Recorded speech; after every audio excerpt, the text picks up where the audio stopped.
नमस्कार दोस्तों। आज के वीडियो में हम बात करने वाले हैं ब्लड प्रेशर को कंट्रोल करने वाली दवा टेलमिसर्टान व एम्लोडिपिन टेबलेट के बारे में। आज हम जानेंगे कि ये टेबलेट कौन सी कैटेगरी की दवा है, इसके कौन कौन से पॉपुलर ब्रांड नेम मार्केट में आते हैं, इस टेबलेट का उपयोग कहाँ कहाँ किया जाता है, इसके क्या क्या साइड इफ़ेक्ट है, इस टेबलेट को कितनी मात्रा में वे कब लेने की सलाह दी जाती है और इसे लेते समय क्या क्या सावधानियाँ रखनी चाहिए। तो चलिए बिना किसी देरी के शुरू करते हैं आज का वीडियो। मैं हूं आपका दोस्त फार्मासिस्ट आरपी और आप देख रहे हैं आपका अपना यूट्यूब चैनल मेडिसिन इन्फो। टेलमिसर्टान व एम्लोडिपिन टेबलेट एक एंटी हाइपरटेंसिव क्लास की दवा है जिसमें टेलमिसर्टान एंजियोटेंसिन रिसेप्टर ब्लॉकर है। ये ब्लड वेसल्स को सिकोड़कर टाइट करने वाला सब्सटेंस को ब्लॉक करता है जिससे ब्लड वेसल्स रिलैक्स रहती है तथा ब्लड फ्लो आसानी से होता है। जबकि एम्लोडिपिन एक कैल्शियम चैनल ब्लॉकर दवा है जो ब्लड वेसल्स को डायलेट करके चौड़ा करती है जिससे कि ब्लड वेसल्स में खून का प्रवाह आसानी से हो सके। इस तरह से ये दोनों दवा मिलकर ब्लड प्रेशर को अच्छे से नियंत्रित करती है। अगर हम इसकी स्ट्रेंथ की बात करें तो ये दवा दो स्ट्रेंथ में रहती है। पहली स्ट्रेंथ है जिसमें टेलमिसर्टान 40 मिलीग्राम तथा एम्लोडिपिन 5 मिलीग्राम रहता है तथा दूसरी स्ट्रेंथ में टेलमिसर्टान 80 मिलीग्राम तथा एम्लोडिपिन 5 मिलीग्राम रहता है। दोस्तों, अगर हम इस टेबलेट के पॉपुलर ब्रांड नेम की बात करें तो वो है ग्लेनमार्क फार्मास्यूटिकल का Telma M tablet, Mankind pharma की Telmikind M tablet, Lupin limited की Telista M tablet, doctor Reddy's laboratories की स्टेमलो टी टेबलेट व अलेम्बिक फार्मास्यूटिकल की टेलजी एम टेबलेट। इसके अलावा भी ये दवा आपके एरिया वाइज व डॉक्टर वाइज अलग अलग ब्रांड नेम से मिलेगी। आप इसकी जेनेरिक फॉर्म जिसमें टेलमिसर्टान व एम्लोडिपिन रहता है वो भी ले सकते हैं। जेनेरिक फॉर्म भी उतनी ही इफेक्टिव है जितनी की ब्रांडेड फॉर्म।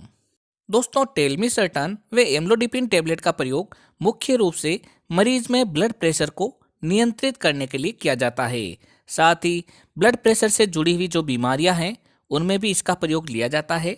ऐसी बीमारियां जैसे कि किसी व्यक्ति को पूर्व में कभी हार्ट अटैक आया हुआ हो, स्ट्रोक की समस्या हुई हो या किसी व्यक्ति को चेस्ट पेन यानी कि एंजाइना हो रहा हो, तो इन सभी मरीजों में ब्लड प्रेशर को नियंत्रित रखने के लिए ये टेबलेट दी जाती है जिससे कि हार्ट पर दबाव नहीं पड़े।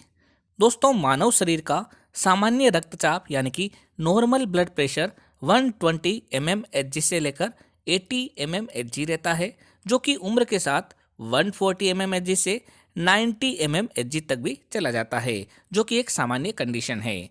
अगर किसी व्यक्ति का ब्लड प्रेशर इससे भी ऊपर चला जाए तो डॉक्टर द्वारा इसे नॉर्मल लाने के लिए इस दवा का प्रयोग किया जाता है। इस दवा को हमेशा डॉक्टर के प्रेस्क्रिप्शन के बाद ही लेना चाहिए। इस टेबलेट का प्रयोग सामान्यतः 18 वर्ष से अधिक उम्र की आयु में ही किया जाता है। इस टेबलेट को दिन में एक बार सुबह नाश्ता करने के बाद लेने की सलाह दी जाती है। मरीज को टेबलेट की कौन सी स्ट्रेंथ दी जाएगी ये मरीज के ब्लड प्रेशर पर निर्भर करती है। इसे शुरुआत में डॉक्टर द्वारा 3 से 5 दिन तक दिया जाता है तथा रेगुलर बीपी मॉनिटर किया जाता है। अगर दवा बंद करने के बाद वापिस ब्लड प्रेशर बढ़ रहा हो तो फिर डॉक्टर की सलाह पर इसे नियमित रूप से लेने की सलाह भी दी जाती है। साथ ही मरीज को कम नमक खाने की भी सलाह दी जाती है जिससे कि ब्लड प्रेशर अचानक से नहीं बढ़े। दोस्तों, इस टेबलेट के साथ में एल्कोहल का सेवन ना करने की सलाह दी जाती है। अगर आप सीटिंग पोजीशन में हैं तो स्लोली खड़े होने की भी सलाह दी जाती है जिससे आपको कमजोरी या फिर हल्का सिर में भारीपन नहीं लगे। अगर आप गर्भवती महिला हैं या फिर कंसीव करने की प्लानिंग कर रही हैं या फिर दूध पिलाने वाली माता हैं तो इसके बारे में डॉक्टर को अवश्य बताएं जिससे कि डॉक्टर ये दवा प्रेस्क्राइब ना करे। दोस्तों, अगर हम टेलमिसर्टान व एम्लोडिपिन टेबलेट के साइड इफेक्ट की बात करें तो इसकी वजह से मरीज के हाथ व पाँव में सूजन आना, जीभ तथा गले पर सूजन आना, घबराहट होना, पूरे दिन नींद आए जैसा लगना व कमजोरी महसूस होना, कन्फ्यूजन की स्थिति रहना, कमर में दर्द होना, दस्त लगना, स्किन पर रैशेज होना आदि हो सकते हैं। ये वाले साइड इफेक्ट या फिर इसके अलावा और भी कोई साइड इफेक्ट लगे तो तुरंत इस दवा को बंद कर अपने डॉक्टर की सलाह लेनी चाहिए। तो दोस्तों ये थी जानकारी टेलमिसर्टन व एम्लोडिपिन टेबलेट के बारे में। जब भी कोई दवा लें तो अपने डॉक्टर की सलाह से ही लें। इसी तरीके के वीडियो देखने के लिए हमारे चैनल को सब्सक्राइब कर बेल आइकन अवश्य दबाएं, जिससे नई नई जानकारी आपको सही समय पर मिल सके। एक बार फिर मिलते हैं एक नई दवा की जानकारी लेकर एक नए वीडियो के साथ। तब तक के लिए धन्यवाद।